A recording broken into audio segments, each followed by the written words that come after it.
Nah ini tuh gue nggak tahu ini positif atau negatif ya, tapi menurut gue setelah War Games ini berakhir pun belum kebayang WrestleMania 42 akan gimana untuk divisi pria terutama. Positifnya mungkin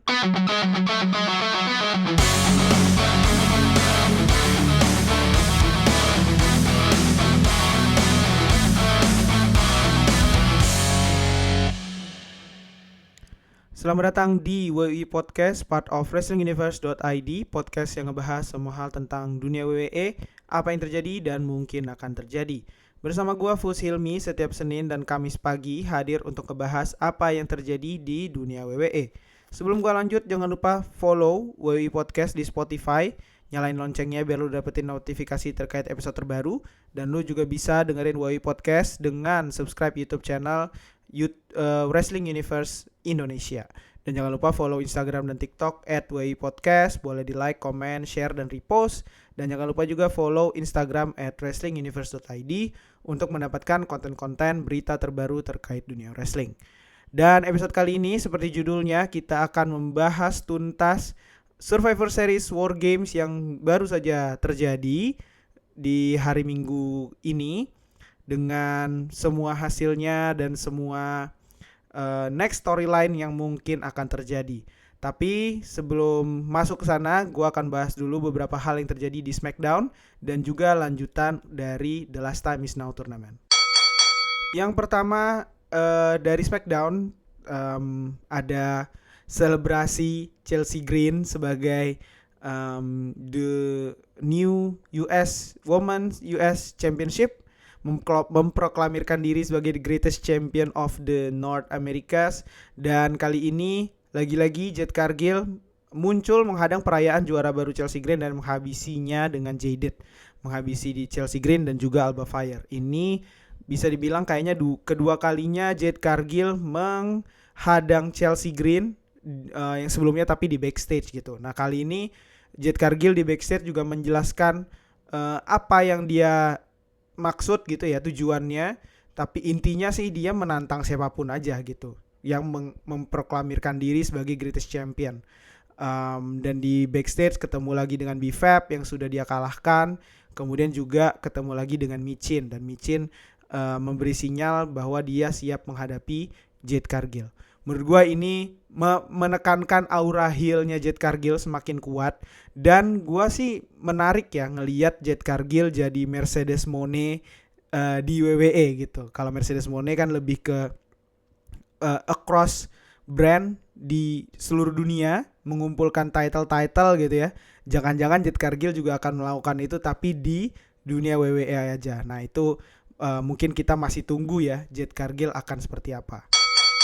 Nah dari divisi prianya untuk US title sendiri, Ilya Dragunov masih tetap membuka open challenge. Tapi di SmackDown kemarin dia tidak melakukan pertandingan apapun. Tapi sebaliknya dia kembali mendapatkan ancaman dari penantang berikutnya, yaitu Tommaso Ciampa, yang datang menginterupsi interviewnya di backstage, membawa topeng Axiom sebagai bukti pesan tantangannya gitu.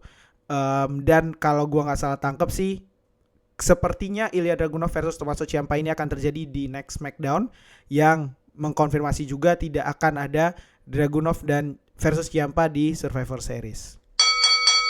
Selanjutnya masih dari SmackDown, yang terakhir adalah Survivor Series Showcase 5-on-5 Elimination Match. Ini pertandingan klasik Survivor Series sebenarnya, tapi karena Survivor Series-nya udah lebih condong ke War Games, jadi classic match-nya ini terjadi di Friday Night SmackDown kemarin antara the MFTs, yaitu Solo Sikoa, Tama Tonga, Tonga Loa, Tama Tonga, dan JC Mateo, melawan Motor City Machine Guns, Rey Fenix, Sami Zayn, dan Shinsuke Nakamura.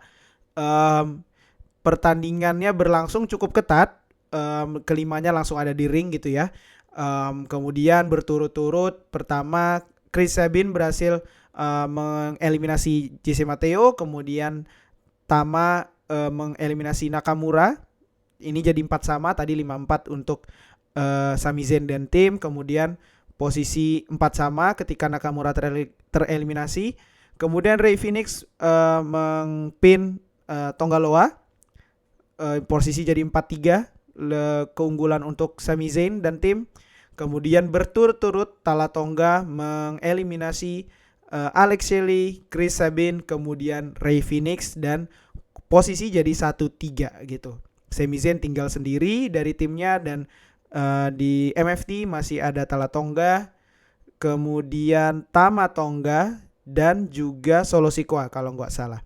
Nah sebenarnya di titik ini, di titik 1-3 ini kita sebenarnya udah tahu endingnya akan Sami Zayn versus Solo Sikoa 1-1 gitu. Nah jadi menarik menunggu gimana jadi bisa satu-satunya. Karena secara realistis sebenarnya ya tidak mungkin Sami Zayn bisa mengalahkan 3 orang sekaligus gitu. Dengan posisi power Tala Tonga plus Solo Sikoa aja itu udah overpower sebenarnya. Nah terus kemudian Sami Zayn berhasil mengeliminasi Tama Tonga. Terus kemudian Tala Tonga tereliminasi dengan count out. Jadi berhasil 1-1 sehingga tersisalah Sami Zayn versus Solo Sikoa. Nah kemudian Solo Sikoa menghajar dengan beberapa spinning solo dan near fall. Sami Zayn berhasil bertahan keras, tapi pada akhirnya Solo Sikoa berhasil menang dengan Samoan Spike sehingga MFT memenangkan pertandingan. Terus kemudian setelah kemenangan Solo Sikoa tiba-tiba arena jadi gelap. Terus kemudian Wyatt Six muncul mengepung ring. Solo Sikoa menghadap ke mereka. Terus kemudian Uncle Howdy muncul di belakang Solo Sikoa dan menyerang dengan Sister Abigail's DDT. Nah ini udah sinyal kuat banget kalau next feud-nya akan terjadi MFT versus Wyatt Six. Tapi bagaimana jalan ceritanya, apakah mereka akan menyasar tag team title-nya dulu, terus kemudian siapa yang akan turun untuk berusaha merebut tag team title-nya, terus kemudian bagaimana konklusinya. Gue sih berharap ini jadi storyline yang kuat. Nah kemudian dari The Last Time Is Now Tournament kita menyaksikan quarter final terakhir, yaitu yang pertama adalah Jey Uso versus Rusev.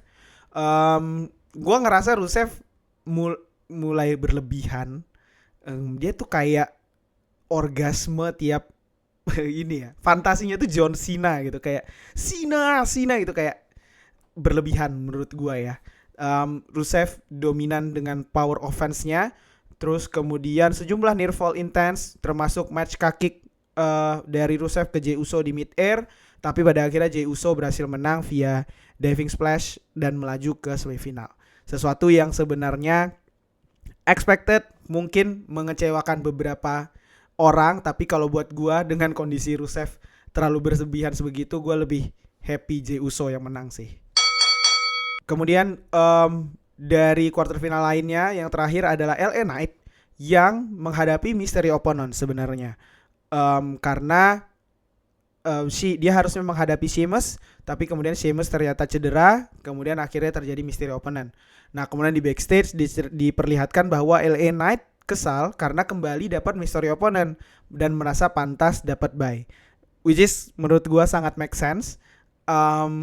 Memang itu yang harusnya terjadi.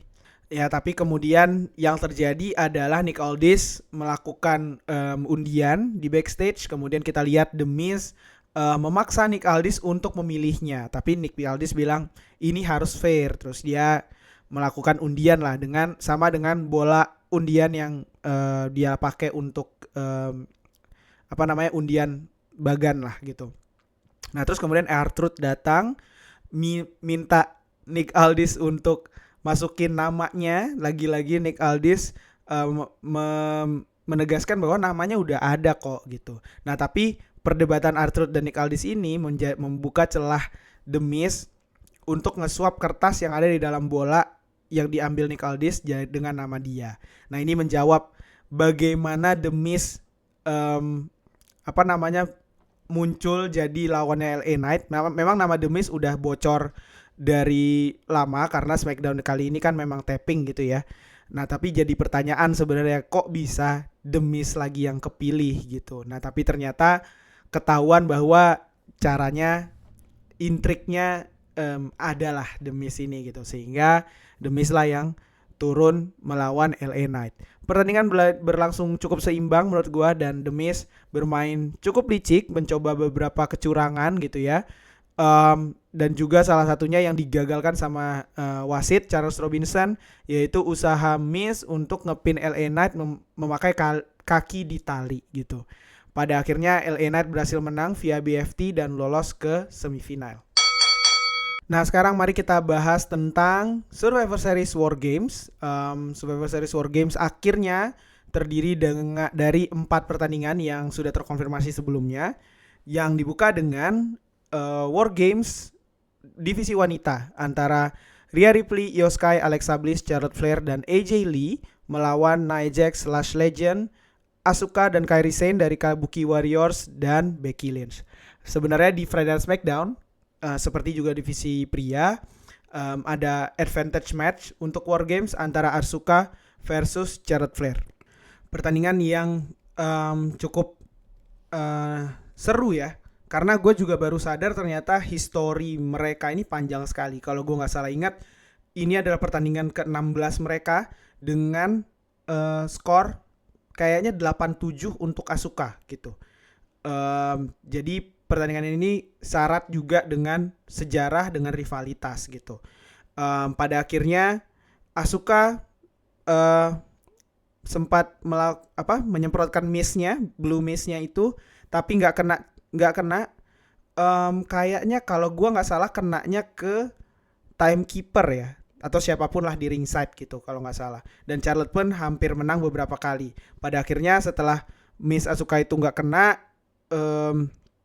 Charlotte Flair berhasil menarik Asuka ke ring, natural selection, dan kemudian Charlotte Flair berhasil menang dan tim babyface mendapat advantage di War Games.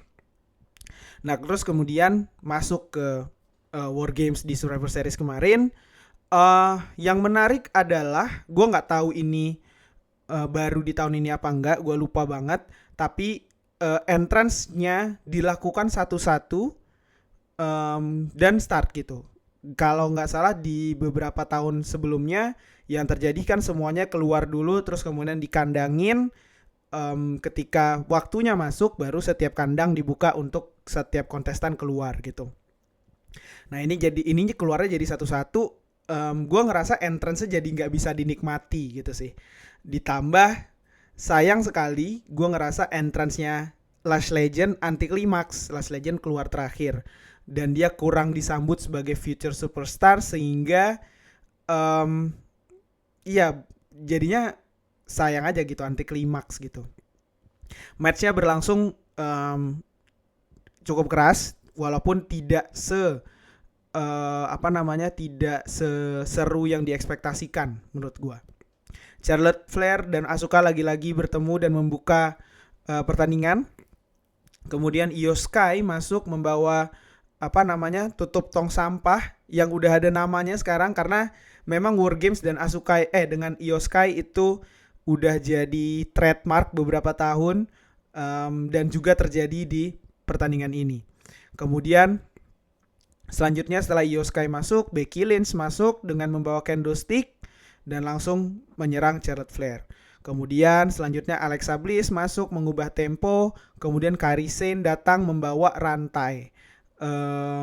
Terakhir dari tim babyface adalah AJ Lee masuk dengan memanjat Pak Cage gara-gara ditahan sama, gue lupa deh siapa. Akhirnya AJ Lee masuk, terus kayak sebenarnya agak anti klimaks karena begitu AJ Lee sampai ke atas, ada orang dari dalam, gue lupa siapa, berhasil narik siapapun yang nahan itu, terus kemudian cage-nya kebuka. Agak anti klimaks menurut gue. Dan kemudian kayaknya yang nahan Becky Lynch, karena setelah AJ Lee masuk, dia ngejar Becky Lynch ke dinding cage gitu. Dan terus AJ Lee bukan terakhir dong. Setelah AJ Lee masuk, masih ada Nia Jax masuk, menyerang semuanya dengan hip attacks. Terus kemudian terakhir dari tim babyface adalah Rhea Ripley masuk dengan masker Art the Clown. Ini gue gak inget referensinya dari mana, tapi kayak cukup familiar, dan membawa trash can dan sekarung senjata. Gue kayaknya beberapa kendo stick deh dalam situ, dan trash can-nya Io Sky yang ada namanya. Terus kemudian terakhir dari tim heel, Lash Legend masuk dan begin lah, pertarungan War Games-nya mulai. Pertandingannya gua ngerasa agak flat, dan gua baca di review orang-orang juga terasa flatnya, kayak spirit War Games-nya tuh kurang gitu. Menurut gua satu-satunya yang menyelamatkan War Games wanita ini adalah finishing sequence-nya, di mana Asuka mau menyemprotkan Blue Mist ke Rhea Ripley, tapi Charlotte Flair menyelamatkan sehingga Rhea Ripley terhindar dan malah kena ke Last Legend. Terus kemudian Io Sky naik ke atas cage, dan kemudian melakukan trash can moonsault-nya dengan yang ikonik itu. Kemudian Becky Lynch di ring sebelahnya mencoba kabur naik cage, tapi kemudian ditangkap sama Charlotte Flair, dihajar sama Alexa Bliss, kemudian kena riptide dari Ripley, dan terakhir dia dikunci dengan Black Widow oleh AJ Lee, dan kemudian Becky Lynch tap out, sehingga tim Babyface memenangkan War Games kali ini.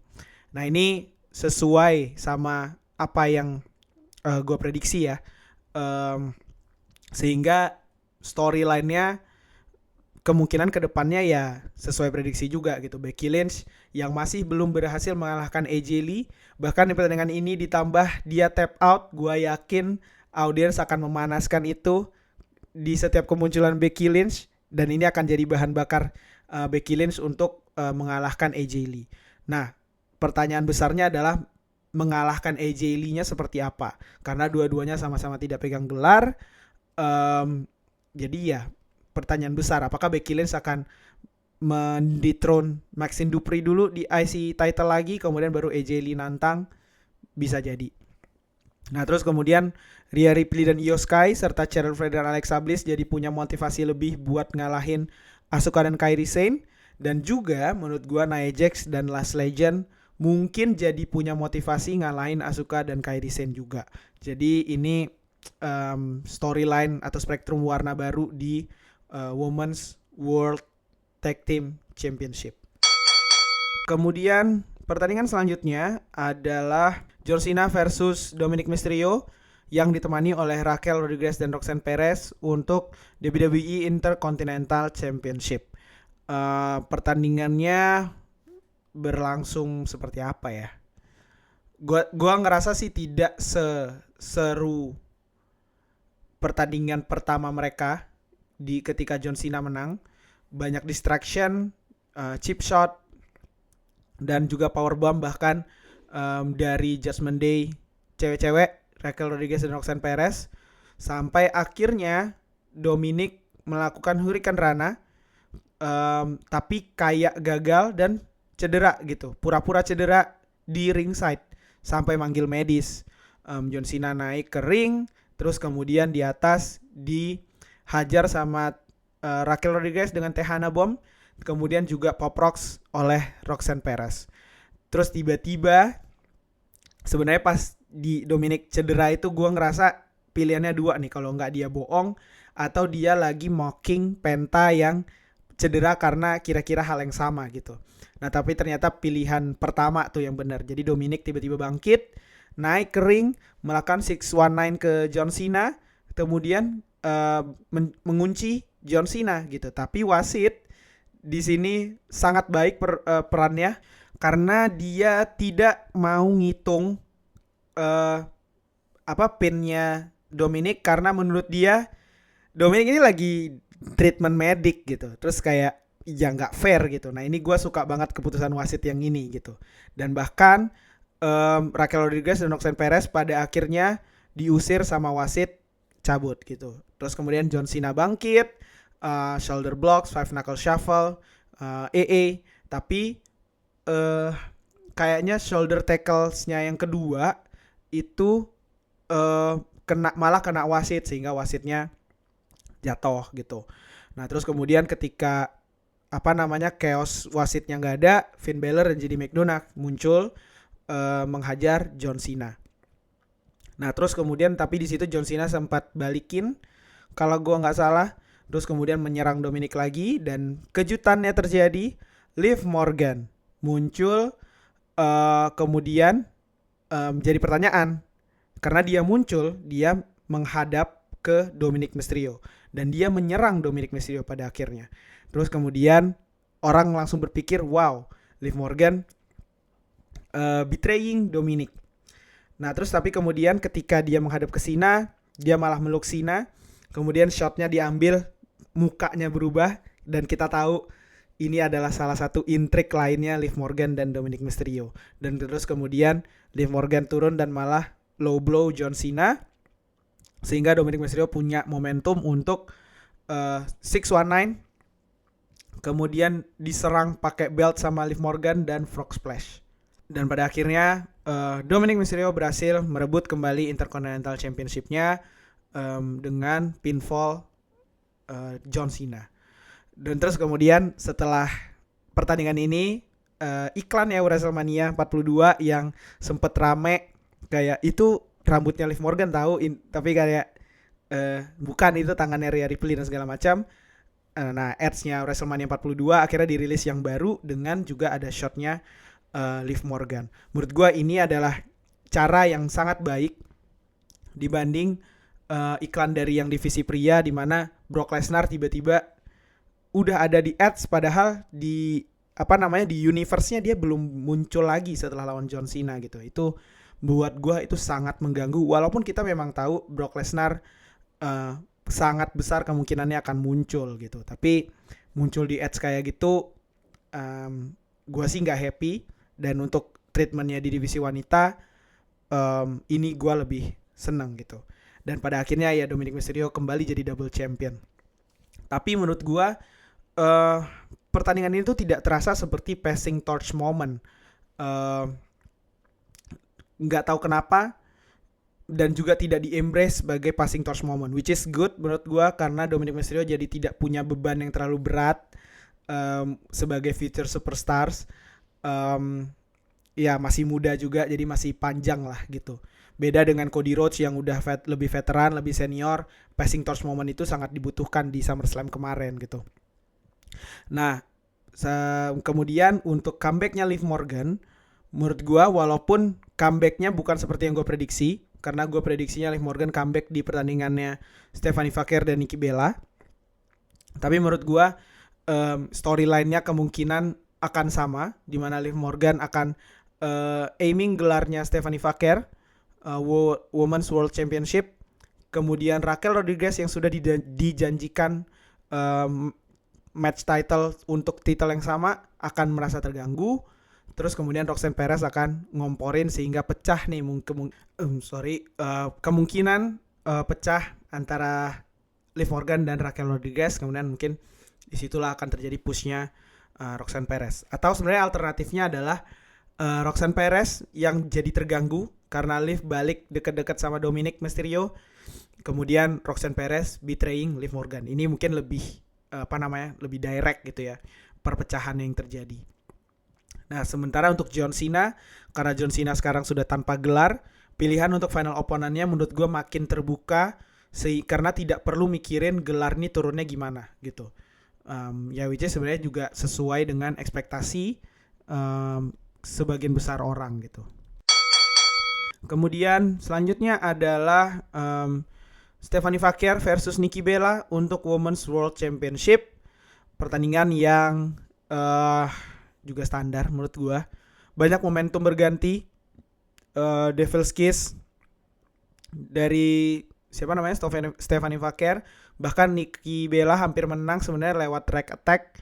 Tapi pada akhirnya Stephanie Vaquer melakukan Devil's Kiss di announce desk di meja komentator. Terus kemudian masuk melakukan spiral tap. Dan akhirnya Stephanie Vaquer menang. Ya juga sesuai prediksi sebenarnya. Dan mungkin storyline-nya seperti yang tadi gue bilang ya. Next-nya sih gue cukup yakin Liv Morgan yang akan ngejar gelar Stephanie Vaquer. Nah kalau dari iklannya WrestleMania 42, kemungkinan juga Rhea Ripley dan Io Sky juga akan ngejar. Dan bisa jadi kita akan ngelihat triple threat match lagi di WrestleMania 42, tapi kali ini antara Liv Morgan, Io Sky dan Rhea Ripley. Atau sebenarnya potensial lainnya seperti yang beberapa episode sebelumnya gue juga bilang, sebenarnya favorit gue adalah Becky Lynch untuk mengejar Women's World Championship. Tapi sebenarnya kalau dari War Games kemarin gue ngerasa feud-nya dengan AJ Lee itu belum selesai. Sementara AJ Lee itu nggak ada di ads-nya WrestleMania 42. Bukan tidak mungkin AJ Lee tetap muncul di WrestleMania 42, tapi gue lebih kayaknya kita akan perlu nunggu Becky Lynch dan dengan AJ Lee ini selesainya gimana dulu gitu. Kemudian yang terakhir adalah War Games dari divisi pria antara CM Punk, Cody Rhodes, Jey Uso, Jimmy Uso, dan Roman Reigns melawan The Vision yaitu Bron Breakker dan Bronson Reed, Logan Paul, Drew McIntyre, dan Brock Lesnar, dan juga ditemani oleh Paul Heyman. Pertandingan dimulai oleh CM Punk dan Bron Breakker memulai dengan fisik yang cukup keras. Kemudian Drew McIntyre masuk menghajar CM Punk bersama Breakker. Kemudian Cody Rhodes masuk melakukan crossbody dari atas cage. Kayaknya sama ya kasusnya, dia pintunya ditahan oleh gue lupa siapa, Drew McIntyre kalau nggak salah. Terus kemudian dia manjat, terus kemudian melakukan crossbody dari atas cage, kemudian menghajar McIntyre dan Bron Breakker. Bahkan Cody Rhodes nggak sengaja juga nyikut CM Punk. Ini kayak ngetis sedikit sesuatu menurut gue ya. Terus kemudian Logan Paul masuk dengan membawa kursi menyerang Cody Rhodes dan CM Punk. Jimmy Uso masuk bawa masuk meja. Kemudian momentum berubah di sana. Tapi kemudian Bronson Reed masuk dan melakukan tsunami ke semua tim lawan, CM Punk, Cody Rhodes, dan Jimmy Uso. Kemudian Jey Uso masuk dengan super kick party, dan kemudian Brock Lesnar masuk dengan suplex city ke semua orang. Dan terakhir Roman Reigns yang muncul. Nah, Roman Reigns sebenarnya sempat kayak dihadang sama Brock Lesnar sebelum masuk, kemudian sempat kayak dibawa muter cage di luar. Pada akhirnya Roman Reigns dilempar masuk oleh Brock Lesnar dan akhirnya pertandingan pun resmi dimulai. Pertandingan yang juga sama anti klimaks ya menurut gua. Walaupun secara semangatnya lebih baik daripada yang divisi wanita, tapi gue juga tetap ngerasa kayak soulnya tuh kurang gitu. Bahkan kalau buat divisi pria ini gue ngerasa final sequence-nya juga agak kurang lah gitu. Dimana tiba-tiba ada mystery attacker manjat pagar, manjat cage dari luar masuk, kemudian menyerang CM Punk. Kemudian jadi dia masuk, dia kayak dihadapin dia akan nyerang Bron Breakker atau CM Punk. Nah terus kemudian ternyata dia melakukan curb stomp ke CM Punk, terus kemudian kabur gitu aja. Ini tuh cuman kayak ngetis, apakah ini Seth Rollins atau bukan gitu. Terus tapi kalau di sisi komentator, Seth Rollins baru aja operasi, nggak mungkin itu Seth Rollins katanya gitu. Dan gua sih juga ngelihatnya dari gesturnya juga kayak bukan Seth Rollins.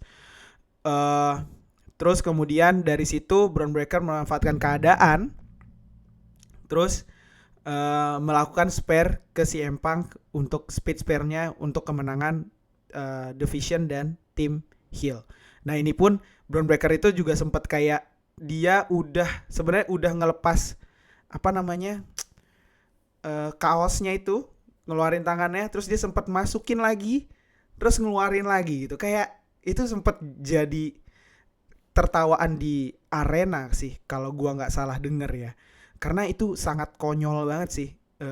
Melakukan itu bisa jadi hanya karena Bron Breakker dikasih taunya lu kalau mau speed spear harus ngelakukan gestur itu gitu. Itu yang gua baca, tapi sangat konyol sih itu terjadi ya. Tapi pada akhirnya sesuai prediksi tim heel menang, tapi gua ngerasa bukan karena terlalu banyak alpha, tapi memang ya kalah aja gitu. Terus kemudian setelah pertandingan kita diperlihatkan Roman Reigns dan CM Punk dan Cody Rhodes lagi, tapi bedanya Roman Reigns memberi fist bump ke CM Punk, terus kemudian melakukan sedikit konfrontasi intens ke Cody Rhodes, tapi dialognya tuh kayak nggak kedengeran gitu sih. Nah ini tuh gue nggak tahu ini positif atau negatif ya, tapi menurut gue setelah War Games ini berakhir pun belum kebayang WrestleMania 42 akan gimana untuk divisi pria terutama. Positifnya mungkin buat gue yang agak kecewa dengan Brock Lesnar muncul di Edge padahal belum comeback lagi waktu itu, ending War Games ini bikin menarik untuk menanti storyline-nya akan gimana antara 4 orang ini ya, Brock Lesnar, CM Punk, Cody Rhodes, dan Roman Reigns. Menurut gue walaupun ini scripted, walaupun sangat banyak diprediksi, tapi ada sedikit beauty, keindahan, plot twist, storyline yang plot twist yang membuat WWE tetap menarik gitu. Dan ini terjadi di ending War Games ini. Tapi negatifnya, kemungkinan besar storyline-nya yang terjadi akan kurang make sense. Mungkin akan terasa dipaksakan. Gue juga nggak tahu karena benar-benar menurut gue abu-abu sekali. Terutama antara CM Punk, Cody Rhodes, dan Roman Reigns. Dari post-match yang terjadi, kita lihat kemungkinan besar Roman Reigns akan ngejar Cody Rhodes lagi. Tapi kalau ngelihat the whole War Games, rasanya yang lebih dijual itu sebenarnya Roman Reigns versus Brock Lesnar, sehingga ada potensi juga. Nah itu yang jadi bikin War Games ini jadi ada positif dan negatifnya, mungkin at least buat gua. Nah itulah yang terjadi di Survivor Series War Games. In overall gua nggak terlalu happy dengan apa yang terjadi. Dibilang ada yang lebih buruk, kayaknya PLE sebelum ini ada yang lebih buruk. Jadi ini ya oke aja. Tapi ya kita lihat banyak storyline yang akan muncul mulai menuju WrestleMania 42. Tapi yang terdekat tentunya kita akan lihat The Last Time Is Now Tournament yang memasuki semifinal antara Jey Uso versus LA Knight dan juga Gunther versus Solo Sikoa. Ini akan terjadi di minggu depan dan akhirnya di 2 minggu lagi kita akan lihat siapa yang akan menghadapi John Cena di pertandingan terakhirnya. Nah kalau dari kalian, apakah kalian happy dengan Survivor Series War Games atau enggak sama kayak gua, atau bahkan merasa ini yang terburuk? Boleh share dan komen di episode ini dan kita bisa diskusiin bareng-bareng. Jangan lupa WI Podcast akan tayang 2 kali seminggu, Senin pagi dan Kamis pagi. Jangan lupa follow WI Podcast di Spotify dan juga bisa dengan subscribe YouTube channel Wrestling Universe Indonesia. Follow Instagram dan TikTok @WI Podcast dan juga follow Instagram @wrestlinguniverse.id. Untuk sekarang gue Fusilmi cabut dulu. Sampai jumpa di episode selanjutnya.